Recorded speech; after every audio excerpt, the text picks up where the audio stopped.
সুপ্রিয় শিক্ষার্থীরা, নবম দশম এবং এসএসসি যারা 2026 সালে পরীক্ষার্থী আসা তাদের জন্য আজকে আমার ক্লাস। আমরা নিষ্ক্রিয় গ্যাসের নাম শুনছি। আসলে নিষ্ক্রিয় গ্যাসটা কি?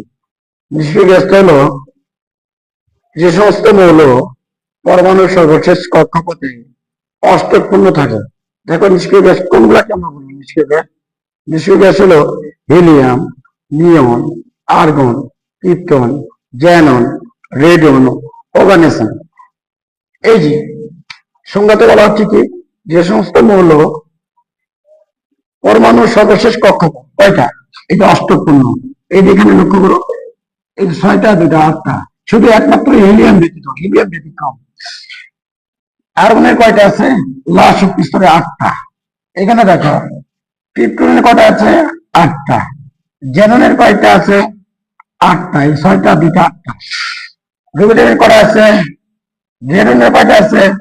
রেডনের আছে 8টা। অর্গানেশনের কয়টা আছে? এটাও আছে 8টা। এখানে আছে 8টা। এই যে 6টা 2টা 8টা। তাহলে আমরা নিষ্ক্রিয় গ্যাস সবাই আমরা কি বলবো?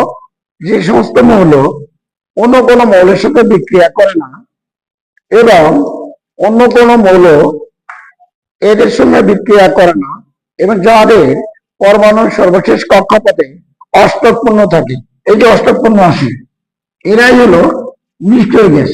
নিষ্ক্রিয় গ্যাস কয়টা?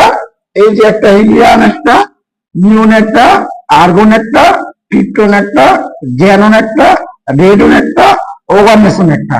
এই কয়েকটাকে বলবো আমরা নিষ্ক্রিয় গ্যাস, কারণ তাদের পরমাণু সর্বশেষ কক্ষপথে অষ্টকপূর্ণ থাকে।